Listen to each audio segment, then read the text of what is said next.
8h13, la grande interview CNews Europe 1 avec vous, Marion Maréchal, ce matin. Bonjour. Marion Maréchal. Merci d'être avec nous. Merci eurodéputée, présidente du mouvement Identité Liberté. On va balayer toutes les actualités et je voulais qu'on commence avec cette pétition qui rencontre un très fort succès, la pétition de Philippe de Villiers pour obtenir un référendum sur l'immigration. Une pétition qui a obtenu près de 2 millions de signatures, entre 1,5 million et 2 millions. Est-ce que vous l'avez signée ? Évidemment, parce que moi je soutiens toutes les initiatives qui vont dans le bon sens. Et en l'occurrence, vous savez l'importance que je donne à ce sujet de l'immigration. Et je remercie d'ailleurs Philippe de Villiers pour cette initiative parce qu'elle est pour moi un message très fort. Elle est un message que je porte depuis longtemps, qui est celui de la capacité de réunir les droites sur un sujet essentiel, vital et fondamental, qui est celui de l'urgence migratoire, puisqu'on a vu à cette occasion des signataires tels que Laurent Wauquiez, tels que Nicolas Dupont-Aignan, tels qu'Éric Zemmour, tels que quelques personnalités du RN, moi-même. Et c'est tout le sens du message que j'ai voulu porter, même lors de ma rentrée politique. Comme vous l'avez peut-être noté, cette urgence de la coalition des droites, en particulier si une dissolution devait advenir. On va parler de l'union des droites, évidemment. L'immigration, c'est la mère des batailles. Je pense que c'est la mère des batailles, tout comme le sujet d'ailleurs sécuritaire, parce que vous savez, je considère qu'il y a des sujets qui sont, entre guillemets, réversibles et irréversibles. Les sujets réversibles, bien sûr, même s'ils sont très importants, c'est la question de la dette, c'est la question budgétaire, encore faut-il prendre les bonnes décisions. Le sujet irréversible, c'est celui de la démographie. Voilà, le jour où vous êtes minoritaire sur votre terre, le jour où l'islam est majoritaire en France, eh bien la France porterait le même nom, mais elle n'aurait plus le même visage, elle ne serait plus la même personne. Et donc c'est, je crois, ce qui doit nous réunir. On a fêté les 1 an de la mort de Philippine. Je considère que l'essentiel est là, oui, en effet. Qu'est-ce que vous prônez ? La fin de l'immigration illégale, la fin de l'immigration illégale et légale, la remigration de certaines personnes ? J'ai envie de vous dire les trois. Les trois, je pense que nous avons perdu le contrôle de l'immigration clandestine. Nous avons beaucoup trop d'immigration légale, d'ailleurs, qu'elle soit familiale, qu'elle soit étudiante, puisque l'immigration de travail, en fait, est une petite minorité. Et nous devons en organiser, en effet, le départ d'un certain nombre d'immigrés sur le sol français, soit de ceux qui sont des délinquants, des clandestins, soit de ceux qui sont, par exemple, en chômage longue durée et qui donc pèsent sur la collectivité française. Alors la lutte contre l'immigration irrégulière et la baisse de l'immigration, c'est un sujet de convergence des droites en France. Cette pétition, ça pourrait être un premier pas vers l'union des droites que vous prônez ? Je pense que ça y participe. Voilà. Et vous savez pourquoi j'ai fait une rentrée politique sur ce thème samedi ? Parce que je considère que c'est la seule voie possible de la victoire face à la gauche. Que disent aujourd'hui les sondages, même si ce n'est pas un absolu ? Ils disent qu'en cas de nouvelle dissolution, il n'y aurait pas de majorité absolue à droite qui sortirait des urnes. Et donc, je veux qu'on en tire toutes les conclusions. Ça ne sert à rien d'appeler aux urnes si on se retrouve au lendemain dans la même situation de blocage. Et le constat qu'on doit faire, c'est qu'aucun parti politique, aussi fort soit-il, ne peut gagner seul. Et donc, je vois aujourd'hui... Même le RN ? De fait. Voilà, de fait. Et donc, moi, je vois aujourd'hui beaucoup de gens, et je m'en félicite, j'étais bien seule au départ à faire cela, à droite, faire valoriser aujourd'hui les résultats économiques de Mme Meloni, sa fermeté migratoire, sa place dans le débat international. Je les invite à aller au bout du raisonnement. Qu'est-ce qui fait aujourd'hui la stabilité et la réussite, le succès du gouvernement Meloni ? Eh bien, c'est qu'elle a réussi à rassembler des droites très variées, du centre-droit jusqu'à la droite nationale. Elle a associé même des partis politiques qui font parfois ne serait-ce qu'un seul petit pourcent, parce que chaque voix compte finalement pour faire barrage à la gauche. Et c'est donc le modèle que je souhaite porter en France, avec son aide d'ailleurs, parce que vous l'avez peut-être vu, elle a fait d'ailleurs très gentiment un message à notre intention à l'occasion de cette rentrée. Et donc j'espère en effet pouvoir convaincre les différentes droites d'entendre ce message. Justement, on va l'écouter. Giorgia Meloni, un extrait du message qu'elle vous a adressé. Absolument. Cher Marion, chers amis d'Identité Liberté du parti SR, merci d'avoir organisé ces événements importants auxquels, même à distance, je souhaite apporter ma contribution. Et merci de l'avoir intitulé La droite qui gagne, car nous devons transmettre clairement le message que nous sommes prêts, partout dans le monde, à assumer la responsabilité gouvernementale. Dans certains cas, comme en Italie, cela a été déjà produit. Dans d'autres, il faudra plus de temps. Ça irait d'où à où cette droite qui gagne, selon vous ? Moi, je pense qu'elle doit être la plus large possible. Je pense qu'elle doit associer, bien sûr, le Rassemblement national. Je pense qu'elle doit associer tous les républicains, évidemment, qui le souhaitent. Ça doit associer Reconquête d'Éric Zemmour, Nicolas Dupont-Aignan et peut-être même, d'ailleurs, une partie du centre-droit. Je vais être un peu provocatrice en disant cela. Je pense qu'il y a des personnes, aujourd'hui, même au sein d'Horizon, qui doivent partager avec nous une partie du souci de la restauration du régalien et avec qui un dialogue doit pouvoir être possible autour, pour moi, d'un programme assez simple finalement, qui est celui de réduire, contrôler l'immigration, restaurer l'autorité et la sécurité dans notre pays et sortir du socialisme mental qui aujourd'hui crée une situation budgétaire absolument intenable et appauvrit les Français. Vous travailleriez avec Laurent Wauquiez, des Républicains évidemment. Moi je vous le dis le plus franchement du monde, si le prix à payer pour que mes filles demain ne finissent pas voilées dans notre pays est de travailler avec des gens qui ont été des concurrents hier, ou même qu'humainement j'apprécie guère, je paye ce prix 10, 100, 1000 fois et maintenant s'il le faut. Ça vous l'avez affirmé samedi, je suis prête à travailler même avec des gens que je n'apprécie peu ou guère si c'est pour que mes filles ne soient pas voilées. C'est l'enjeu du moment ? Je pense que c'est l'enjeu fondamental, civilisationnel. Voilà, parce que, de fait, je vous l'ai dit, la démocratie, aujourd'hui, est à l'image de la démographie. Et les courbes démographiques, c'est celle du grand remplacement, de fait, d'une entrée massive d'immigrés, 500 000 légaux par an, l'équivalent de la ville de Toulouse, et d'une dénatalité accélérée du peuple français. Et je vous le dis, le grand enjeu d'un basculement civilisationnel avec l'islam.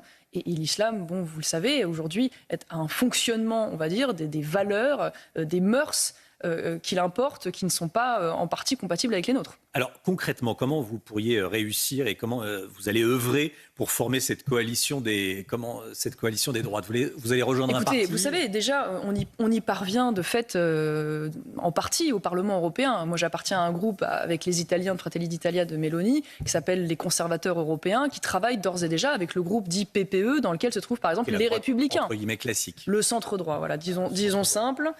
Et avec lequel, aujourd'hui, nous arrivons à proposer des textes en commun, des résolutions communes pour faire précisément barrage à la gauche. Donc nous avons ce rôle pivot, justement, entre le centre-droit et entre le groupe européen, par exemple, du Rassemblement national. Donc moi, ce modèle européen, je souhaite pouvoir l'importer précisément en France, bousculer un peu les mentalités et les esprits, à travers aussi la voix et l'aide, bien sûr, de Giorgia Meloni. Et je vais vous dire, je suis plutôt optimiste. Voilà, je pense qu'aujourd'hui, la situation va faire que les choses se débloquent. Nous avons encore 2 ans d'ici 2027 pour y parvenir. Donc j'y mettrai toute mon énergie. Marion Maréchal, invitée de la grande interview CNews Europe 1 ce matin. Je voulais vous entendre également sur la taxe Zucman. Gabriel Zucman, coqueluche de la gauche, c'est un économiste ou c'est un militant ? De fait, c'est manifestement les deux. Voilà, il met ses soi-disant compétences économiques au service de son idéologie d'extrême gauche, en biaisant les chiffres et les analyses. Moi, si vous voulez, avant de rentrer dans le fond, cette taxe Zucman, elle est pour moi l'un des symptômes du socialisme mental dans lequel on évolue. Il y a 2 actualités qui m'ont marqué cette semaine. On découvre que la CAF distribue jusqu'à 1 000 € à certains foyers pour pouvoir s'équiper dans leur appartement, acheter des micro-ondes, acheter des lave-vaisselle. Et j'ai aussi vu que dorénavant, le petit papy qui va pêcher le dimanche avec son gamin va devoir, à l'issue de sa pêche, remplir un formulaire pour expliquer combien de poissons il a dans son seau. Vous voyez, ça paraît anecdotique, mais c'est quand même révélateur d'une certaine mentalité. Et imaginez quand même qu'en France, nous vivons dans un pays qui est plus socialiste que l'Espagne, qui elle-même est gouvernée par des socialistes. J'ai 3 chiffres qui sont édifiants. En France, 45% de prélèvements obligatoires par PIB contre 37% en Espagne, 57% de dépenses publiques en France contre 45% en Espagne, et 2 années de travail en plus en Espagne relatif à la retraite. Donc si vous voulez, moi j'ai envie de vous dire, arrêtons cela. Il y a un mot qu'on ne doit plus entendre dans le débat public, c'est augmentation des impôts. Il y a un seul mot, en revanche, qu'on doit partager, c'est celui de réduction des dépenses. Parce que nous n'avons pas en France de problème de quantité de prélèvements d'impôts. Nous avons plus de 1 000 milliards d'euros chaque année qui sont prélevés d'impôts et de taxes. Le seul sujet que nous avons aujourd'hui, c'est la réduction de la dépense publique. Alors, de quoi est le nom, cette taxe Zucman ? De quoi est-elle le nom, cette taxe Zucman, qui vise à taxer de 2% le patrimoine des Français les plus aisés qui ont plus de 100 millions d'euros de patrimoine. Les Robespierre de l'impôt. Voilà, on est dans cette espèce de mentalité caricaturale de l'extrême gauche qui veut un bouc émissaire, et le bouc émissaire, c'est les soi-disant riches, comme si aujourd'hui taxer les 1800 personnes concernées potentiellement par cette taxe allait régler le problème des 300 milliards d'euros que nous levons chaque année sur les marchés financiers. Voilà, c'est malhonnête de dire cela vis-à-vis des Français, surtout c'est contre-productif, parce que la seule conséquence de cette taxe, c'est que ça va encore contribuer à l'exil fiscal des personnes qui gagnent de l'argent et qui ont des grandes entreprises en France qui elles-mêmes d'ailleurs créent de l'emploi et créent de la richesse, et donc ce serait un nouveau drame économique. faut dégauchiser la France, pour reprendre votre expression? Je crois que c'est l'urgence absolue, dégauchiser la France, c'est-à-dire dégauchiser de fait, l'administration, dégauchiser dans le débat public, dégauchiser même l'audiovisuel public, dégauchiser l'école. Voilà, il y a en effet un grand chantier à faire, d'où l'urgence de la coalition des droites. Alors justement, je voulais vous entendre, Marion Maréchal, invité de la grande interview CNews Europe 1 sur l'affaire Thomas Legrand, Patrick Cohen. Ils ont été filmés en tenant des propos qui laissaient penser qu'ils aidaient des dirigeants socialistes à établir, à créer, à élaborer leur stratégie politique. Et ils ont déclaré, Thomas Legrand a déclaré qu'ils allaient nuire à la campagne de Rachida Dati à Paris. Rachida Dati, on s'en occupe avec Patrick Cohen. Comment est-ce que vous jugez ça ? Je trouve ça extrêmement choquant. Voilà, on a le sentiment d'une espèce de collusion dont on avait quand même le pressentiment, mais aujourd'hui manifeste. Et je suis d'autant plus choquée que Madame Ernotte, en effet, qui est la patronne de France Télévisions, elle-même va jusqu'à aujourd'hui sortir de son devoir légal imposé par la loi de neutralité pour attaquer notamment le groupe Bolloré CNews en expliquant que c'est une chaîne d'extrême droite.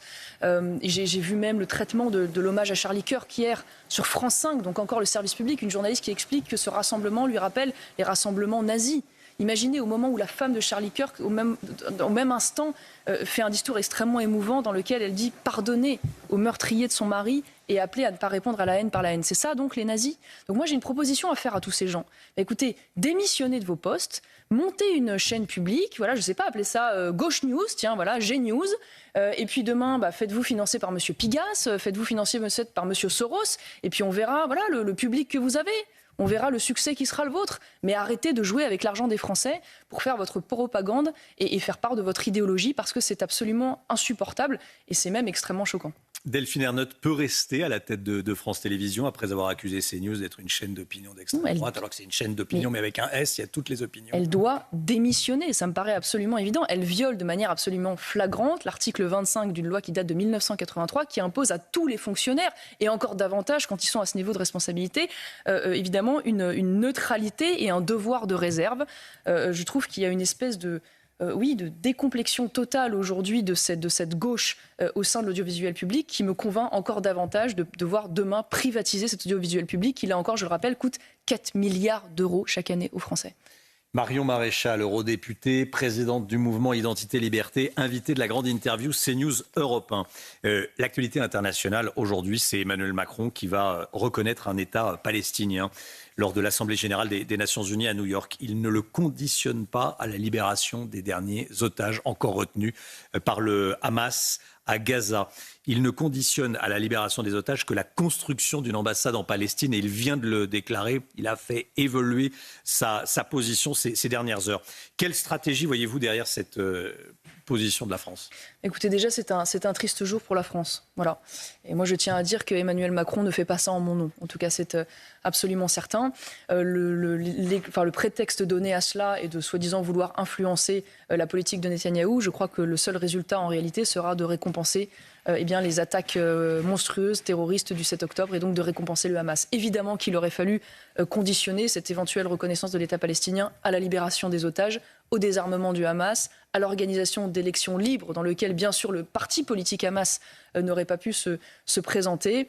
Donc voilà, de toute façon, Emmanuel Macron a fait la démonstration qu'il n'avait aucune colonne vertébrale sur le plan géopolitique. Je vois là les dernières manœuvres d'un président aux abois illégitimes, impopulaires, qui tente d'exister au niveau international. Et peut-être, oui, en effet, de flatter une partie aujourd'hui de l'électorat français qui est sensible à cette cause palestinienne, parce qu'aujourd'hui, disons-le, le drapeau palestinien n'est pas tellement lié, disons-le, à la cause palestinienne au sens strict, c'est le drapeau de l'islamo-gauchisme, c'est le drapeau des blocages, des manifs, des violences, c'est le drapeau de la haine de la France. Voilà, et donc aujourd'hui, instrumentaliser cela au regard des extrêmes tensions ethno-communautaires d'ailleurs qui se révèlent à travers l'importation de ce conflit, me semble jouer avec le feu. Israël a été attaqué il y a 2 ans, le 7 octobre 2023. Israël a été la victime du Hamas et pourtant l'antisémitisme a explosé en France. Le nombre d'actes antisémites a explosé en France depuis cette date. Déjà, qu'est-ce que ça vous inspire ? D'où vient cet antisémitisme ?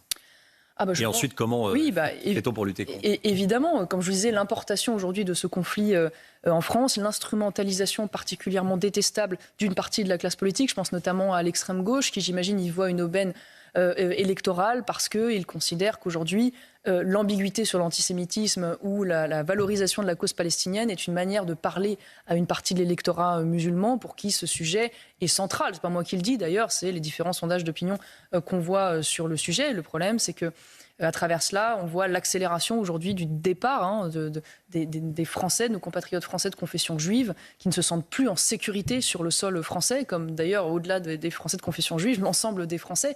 Donc c'est un échec, là encore, civilisationnel terrible qui, moi, me rend profondément triste. Et je pense que c'est une fois de plus la démonstration que le bilan d'Emmanuel Macron ne sera pas seulement un bilan désastreux sur le plan économique, sur le plan social, sur le plan identitaire, mais aussi sur le plan géopolitique. C'est un homme qui aura fait énormément de mal à la France. Donc voilà, j'espère que nous serons prêts en 2027 à préparer l'alternance parce que nous aurons un travail immense à faire. Marion Maréchal, je voulais vous entendre également sur les agressions de policiers, des policiers agressés par des racailles à Tourcoing et Reims. Et à Tourcoing, les agresseurs ont été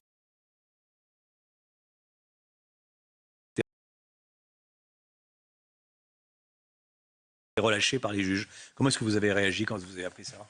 Mais écoutez, chaque fois que de toute façon nous avons ce genre d'actualité, parce que ça n'est pas un fait isolé, c'est ça la réalité, c'est que c'est un fait notable qu'aujourd'hui il y a un problème structurel avec la justice française, un problème de mentalité relatif au laxisme et un problème de moyens relatif à la place de prison.